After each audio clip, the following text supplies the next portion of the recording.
Анан өзүм эле тепсем болмок. Кирсе кирет, кирбесе кирбейт. Ошондон кийин баары эле Месси деп башташты. Бир 5000 ушундай эле подписчик бар болчу. Аны карасам эле 10 000ге көтөрүлүп кетти. Сүйлөшкөн кызым жок. Эми мурун школа кезде эле бир өтө аябай катуу сүйбөсөм эле, азыр ошондон бери сүйө электим. Чын азыр кыйын, азыр айта албайм.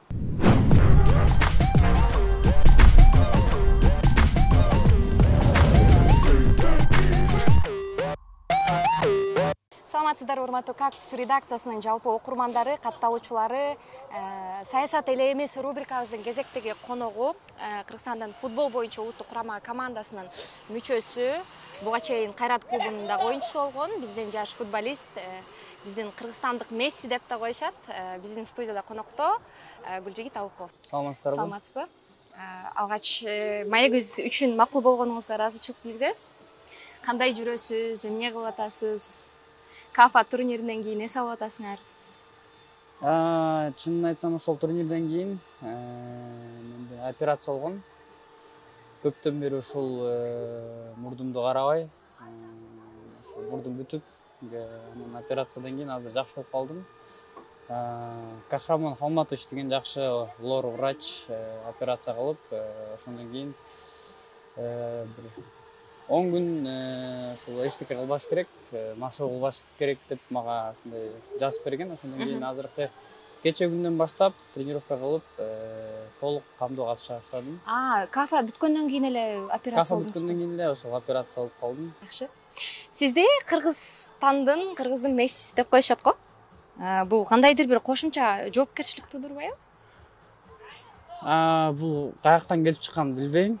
Чынында бул ушу Белоруссияда жүргөндө Батемен оюнда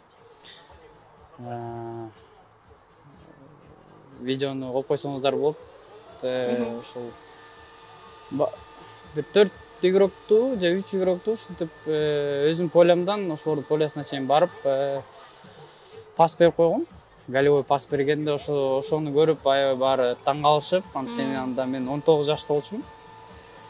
Анан ошондон кийин баары эле Месси деп башташты. Ошол моментте кайра өзүм кечке карап, өзүм тепсем болот эле деп Ойлонуп каласыз. Анткени тиги киргизе албай атпайбы? Киргизе албай коюп, анан өзүм эле тепсем болмок. Кирсе кирет, кирбесе кирбейт. Анткени тиги киргизген жок. Ооба. Ошо жактан келди окшойт. Анан эми жоопкерчилик эми билбейм, өзүмдүн жакшы оюнумду көрсөтүп жардам берсем эле ошол мага жетишет деп ойлойм.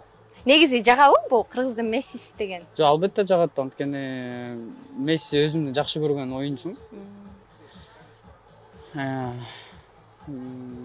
Анан ушу жакшы көргөн оюнчумду мага кичине ушундай ысым деп коебу, ушу ысым берип аткандан кийин анан албетте жагымдуу, жагат. Балким бул дагы алдыда кандайдыр бир футбол спортто жоопкерчиликти арттырып, дагы да мындан жогорку ийгиликтерге жетүүгө түрткү болобу дейм да. Жок, бул өзүндөн бул ошо кыргызский Месси деп койсо эле жан талашпай, өзүң ойлонуп, өзүң кандай туура кылыш керек, кандай дисциплина, бет класс деген ошол туура да. Ошондуктан ошого көп басым жасаш керек. Туура уктап, туура тамактанып, туура машыгып, машыгууда 100% эмес, 120% өзүңдү берип ушундай машыгыш керек. Улуттук курама командасынын жаңы машыктыруучусу Таркович менен биринчи жолу Кафа турниринде ойноп, курама команда 4-орунга ээ болду. Оюнчу катары оюндар кандай өттү деп ойлойсуз? Баягы 3-орунга же болбосо финалга чыгууга эмне жетишкен жок деп ойлойсуз? Өзүңүздөр билгендей эле, ушул Иран курама командасы абдан күчтүү. Рейтингде 24-25 месторду ээлейт. Анан алар менен ойнош биз үчүн да бир кандай бир опыт болду. Мындай командалар менен ойноп туруш керекпиз. Өзүбүздүн натыйжабызды, өзүбүздүн оюндарыбызды күчтөнтүш үчүн эмне жетишкен бул Штефан Тарковичтин өзүнүн тактикасы бар. Ар бир тренердин өзүнүн тактикалары бар. Ошондуктан буюрса эми башталып келатат. Кудайым буюрса бул өтө жакшы тренер. Ошондуктан алдыда көптөгөн жеңиштер күтөт деп ойлойм. Алдыда бизде ошо Айзага жакшы даярдык кылабыз. Ошон үчүн баары Кудайым буюрса алдыда. Жакшы. Мурунку машыктыруучусу курама команданын Кристинин менен Тарковичтин мындай ошол өзүнүн тактикасы болот деп атпайсызбы? Айырмачылыгы эмнеде экен?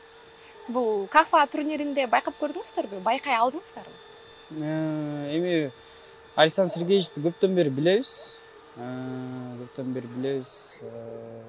Кыргызстан футболу үчүн көп салымын кошту. Жеке мен үчүн да көп салымын кошту. Түрткү болду мага аябай. Эми мен салыштыра албайм, анткени өз тренердин өзүнчө тактикасы болот. Азыркы тренерибиздин кыргыз эли баары көп күтүп атышат. Анткени Словакиядан келди. Словакияны Еврого алып чыкты. Ошондуктан азырынча буюрса эми жакшы болот деген үмүттөбүз. Биз эле кыргыз эли эле эмес, биздин оюнчулар. Жакшы. КАФА турниринде Дөлөн Өмүрзаков атындагы стадиондо ойногонуңуздарда ушул Иран менен оюн аяктай электе баягы биздин көрөрмандарды стадионду бошотуп кете баштаган көп ошол эле коомчулукту мындай капа кылды да. Жалпы эле ошол учурда сиздер кандай абалда калдыңыздар? Анан Кыргызстанда көрөрмандык кылуу маданияты канчалык сиздин оюңузча? Эми сиз мындай Казакстанда ойноп аякты салыштырып билип калдыңыз да бир аз да болсо? Биринчи сурооңуз элдердин кетип атканын мен чынында өзүм байкаган жокмун. Ошо оюн бүткөндөн кийин биздин көрөрмандар, биздин кыргыз эл ушул калып бизди колдошту. Бизди колдоп, анан ар бир өлкөнүн өзүнчө бир маданияты болот, мындай колдогондун. Өзүнчө мындай фанаттары ырдашат. Ошол эле Казакстанда дагы. Анан биздин чоң роль ойнойт биздин кыргыз элин ушундай колдоо көрсөтүп, кыйкырып, ушинтип колдоо көрсөтүп мында. Бирок мен ойлойм бизге бир ушинтип ырдашса, андан бетер биз прям ушундай Англия, Германияларда ушинтип ырдайт го. Ошентип ырдашса анда биз деле эмес, баарын таң калтырат деп ойлойм го. Баягы оюн тууралуу сүйлөшүп калбадыкпы? Оюнда көбүнчө эми биз мындай сырттан караган адамга оюн жеңил көрүнөт го. Анан муну тепси болмок, гол киргизе албай калды, жөн эле айланып жүрөт депчи. Негизи ошол спорт тарабындагы футбол чөйрөсүндөгү анализдеп жүргөн адамдар көбүнчө спортко тиешелүү. Адамдар биздин Кыргызстандын улуттук курама командасында орусча айтканда завершающий оюнчу жок деп айтышат да. Сиз буга кошосузбу? Биздин улуттук курамада? Жок, кошула албайм, анткени биздин ошол эле оюнчу номерибиз Иранга, Японияга киргизди. Бул Азияда эң биринчи командалардын бири деп эсептелинет. Ошондуктан антип айта албайм. Мирлан Мурзаев эле эмес, башка оюнчуларыбыз дагы бар азыр алдыда. Бирок көбүнчө ошол биз атакующий игроктор киргизет. Защитник, полузащиттерде киргизишет. Ошон үчүн антип айта албайм. Жакшы. Эми өзүңүзгө келсек, Кайрат клубунан кеттиңиз. Буга чейин баягы Кайрат клубунан Гүлжигит Алыкулов чыкса, Европанын клубтарына барат деген да нерселер айтылып жүрбөдү беле? Келишим түзүлөт деген дагы сөздөр болгон. Бул боюнча жаңылык барбы? Азыр ушул улуу агам жана агентим иштеп жатышат. Предложениялар болуп атат. Кайсыл жакта экенин айтпай эле коеюн азырынча. Бирок азыр эң жакшы вариант ушул Европадан жакшы бир вариант түшсө, ошол жака кетели деген оюбуз бар. Кайрат клубу менен көп предложениялар келген Кайратта ойноп жүргөндө, бирок ушул акча жактан аларга кандай десем, аз болуп калды.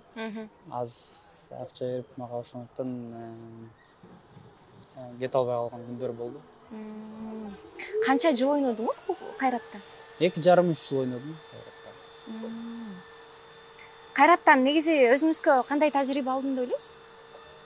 Кайратта көп, анткени биринчи жолу Казакстандын чемпиону болдум. Биринчи жолу Лиги чемпионовдун квалификациясын ойнодум.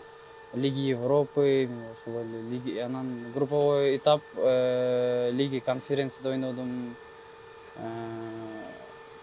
Лиги Европада гол киргиздим. Групповой стадия болбосо дагы, бирок аябай кубанычтамын. Бул эми историябызда калат. Анан ошондой эле легендарлуу игроктор менен ойнодум.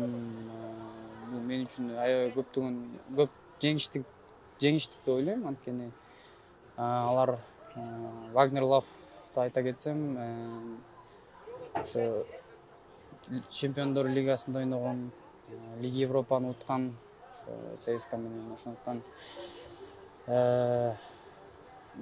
эми Вагнер эле эмес, башка оюнчулар менен көп мындай алар менен ойной берип, өзүң дагы өсөсүң, оюнчу болуп. Ошондуктан мен ойлойм, мындай жакшы бир опыт алдым Кайрат клубунан. Жана өзүңүздөр билгендей эле, өзүңүздөр карасаңыздар болот, Кайраттын базасы бул дүйнө жүзүндө бир топ 10-чу местолорго кирип калат. Ал жактан өссөң болот, ал жактан мындай өзүңдү көтөрсөң болот. Ошондуктан мен ойлойм, аябай жакшы күндөр өттү Кайратта. Атаңыз азыркы сиздин ийгиликтериңизди көрсө кандай болот эле? Ушу үйдө эстеп калабыз. Ушул жерден токтоло өтсөм, мисалы үчүн жанагындай өзү билесиздер, Куудул болчу. Мен үчүн мындай легендарлуу, великий юморист болчу Куудул. Анан жанагындай оюндарга келип, колдо көрсөтмөк, аябай мактанмак. Анан эң күчүү бала болгондуктан мен аябай жакшы көрүп калды. Анан мен эле эмес, үй бүлөм, баары ошо кошуналар, ошо өзүнүн достору, мисалы шакирттери баары билишет. Ушунда өзү гастролдоп жүргөндө мага чалып, балам каякта депчи. Анан мен кичинекей кезимде ушул атамдын бир чыгармаш бир эмеси бар, видео бар, атам тууралуу эскерүү. Ошондо мен кичинекей болчумун, Юрий Бабков Аяшатан тарткан.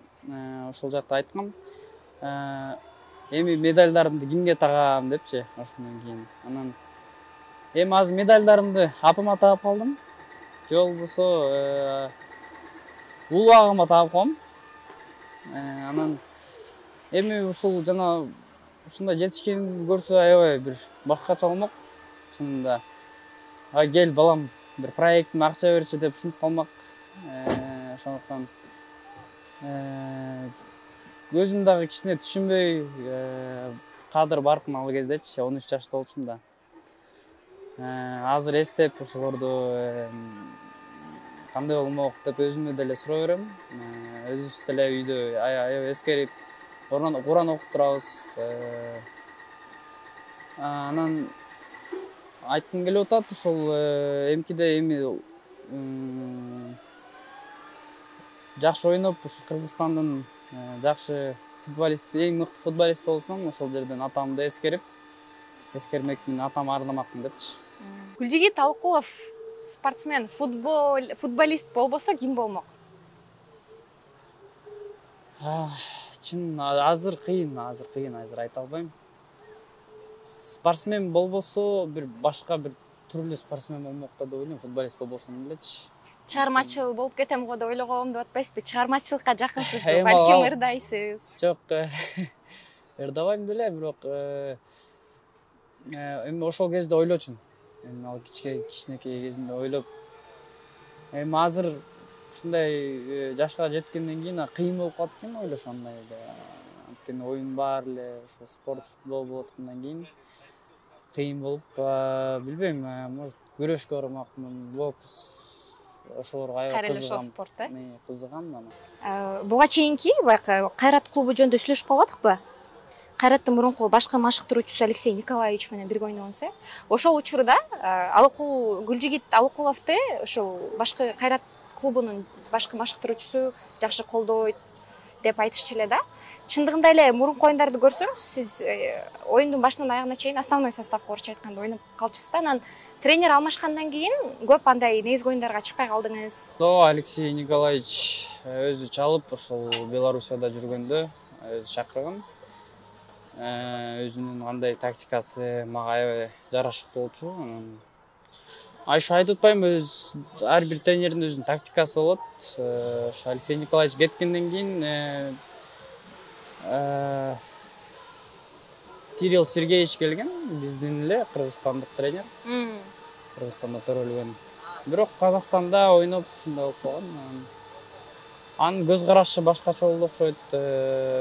Бирок анда ошондой күндөрдө деле өзүмдү чөкпөй анан аракет кылып аттым, анткени ал убакта аябай жакшы игроктор бар болчу.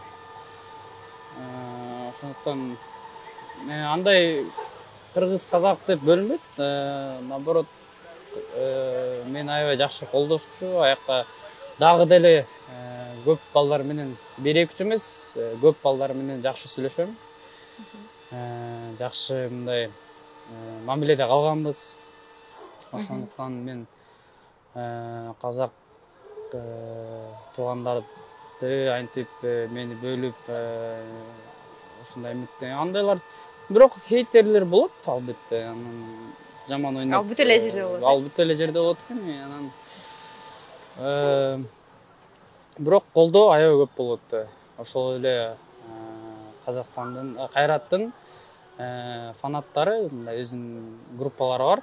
Ошолордо аябай мага көп колдоо көрсөтүшчү. Сүйлөшкөн кызы барбы деп сурагандар көп да? Жок, сүйлөшкөн кызым жок. Эми мурун школа кезде эле бир өтө аябай катуу сүйбөсөм эле, азыр ошондон бери сүйө элекмин. Бирок ага азыр жакындабай элемин көп. Анткени өз бир күн келет окшойт. Качан үйлөндү эткенди бир Кудай билет. Кичинекей чагыңызга кайрылып көрбөйлү. Менин буга чейинки чогулткан маалыматтарыма караганда, сиз деген гимнастикага да баргансыз, күрөштүн түрлөрүнө баргансыз, Анан футболго кантип келип калгансыз? Самба менен башкача эмес? Эң биринчи ушул самбо болуш керек. Жок, эң биринчи гимнастика. Ушул апамдын айтуусу боюнча ушул.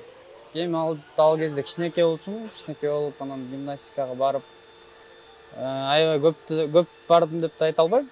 Ошол эле самбага деле. Бирок самбадан ушу жетишкендигим 3-чү месте алгам бир. 2 жолу соревнованияга чыгып, экинчисинде ушу 3-чү месте алгам. Мен ошол байкем суд эткен. Ошондуктан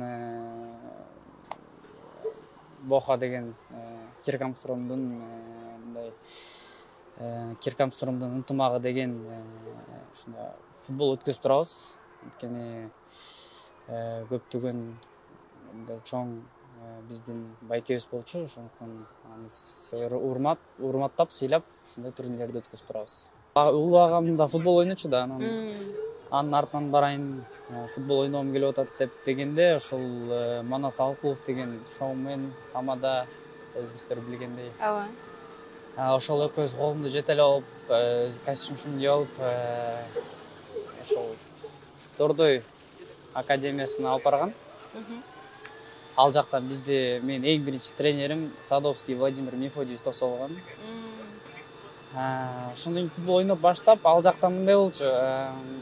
Основной командалар болчу. Анан жана акча төлөп ойногон балдар бар болчу. Мен акча төлөп ойногон балдарга ойночумун. Ал убакта эми основной команданы мисалы үчүн баарыбызды бириктирип, мындай чуркаттырып, анан основной команданы өзүнчө бөлүп тренировка кылдырчу алар да бизди жана акча төлөп койгондорго жөн эле футбол ойноп туруп койчу. Анан бир 2-3 күндөн кийин ошол балдар менен ойноп атып, основной балдар мынтип суу ичип калышты. Суу ичип калышып эле ошо мен тигилердин да баарын делбейт. Алдап туруп гол киргизгенде ошол жактан тренери анан балдар байкап, жакшы ойнойт экен, бизге алалы деген айтышты, ошентип айтышты. Анан ошентип айтышкандан кийин основной командага кирдим. Кирип туруп, анан Таразга аябай көп барып калдык. Таразга барып, анан мен Садовский Владимир Мефодич ошо сен даярдан, сен биз менен Таразга барасың дегенде кубанычымда чек жок болуп, ошол үйгө барып, баарын кубандырып, ал кезде атам бар болчу. Ошондо аябай кубандырып ошенткем, ошондой күндөр болду. Ошо футбол ойноп баштадым. Негизи эле ар бир футболчунун кыялы бул Европадагы клубтарда ойноо да. Анан сиздин деле бул кыялыңыздын бири. Кайсыл клубтар менен сүйлөшүп аракет кылып көрдүңүздөр? Азыр кайсы клубтар дегенде эми ушул Бельгия, Европа жак менен сүйлөшүүлөр болуп атат. Анткени бул мен улуу агам анан жана агенттерим мага айтышпайт. Ошондо жакшы бир предложение келсе эле ошентип өздөрүнүн условиясын айтат. Айткандан кийин мен ошого макулдугун берип, кайсы клубтарга чыкканын эле азыр айткан жок. Ошондуктан Негизи өзүңүз кайсыл клубта ойногуңуз келет?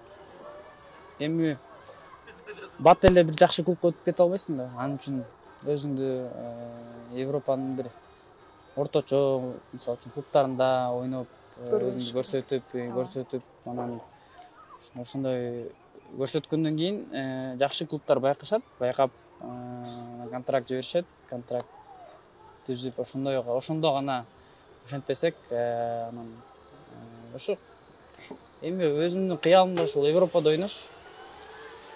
Европада ойноп, өзүмдү көрсөтүп, курама командама жардам берип дегендей. Жакшы. Иран менен болгон беттеште башкача жыйынтык көргөзүш үчүн эмне жетишпей калды? Алар 2-ни киргизгенден кийин Мирлан Мурзаев киргизди. Ал Мирлан Мурзаев киргизгенде 2-1 болуп, биз аларды давить этип баштадык. Давить этип баштап, анан кийин менде бир момент болду. Момент болуп, ошону киргизгенде 2-2 болуп, 2-2 болгондон кийин оюн башкача болмок деп ойлойм. Бирок билбейм, анткени Иран бул өтө күчтүү, биз үчүн өтө күчтүү командалардын бири болду. Сиздин эң эсте калган оюнуңуз ким менен качан болду эле? Курама командадабы? Бул мен биринчи голум болуш керек. Мьянма менен ошол биринчи оюнда эң биринчи жолу эмеге чыктым. Биринчи жолу Палестина менен чыккам. Анда 15 мүнөткө, 10 мүнөткө чыккан болушум керек. Анан Мьянма менен экинчи оюнда основной составда чыгып, ошол эле Али Мардон, анан мен биздин биринчи голдорубузду киргизгенбиз. Анан ошол оюндан кийин автобуста кетип баратып, телефонду ачсам мындай WhatsApp 100, Instagram 100 деп турат. Анан биринчи каяка кирсем деп ойлонуп, WhatsApp'ко ябыз. Instagram'га кирсем менде бир 5000 ушундай эле подписчик бар болчу. Аны карасам эле 10 миңге өтө эле кетти. Анан эртеси карасам уже 15 ушинтип эле кетип атат. Анан өзүм аябай шок болуп, аябай көп колдоо болуп, анан ал жак Кыргызстан сборный Кыргызстан бүткөндөн кийин Белоруссияга барып, ал жактан мындай аябай чоң уверенность алып алдым өзүмө. Мен ушундай көп кыргыз элин колдойт турбайбы деп өзүм ошондо гана сезе баштадым. Сезе баштап, анан кийин Белоруссияга барып, бүт күчүмдү кошуп, мындай анткени өзүмө уверенность алып алдым да. Ошонума карап, жакшы оюндарды көрсөтүп, голдор киргизе баштадым. Гүлжигит Алыкулов өзүн 5 жылдан кийин кандай элестетет? Кудайым буйрса 5 жылдан кийин мен азыр 27-ге чыгып калыптырмын. 20 же 28. Кудайым насип этсе, ошентип сүйлөйлү биринчи. Кудайым насип этсе, көптөгөн максаттарым, өзүмдүн кыялдарым бар. Бул Кыргызстан сборный чемпионат мирада ойногон. Анан өзүм менен кошо. Анан Кудайым буйрса бир ошо Лига чемпионовдо ойногон бир командада ойносом буйрса.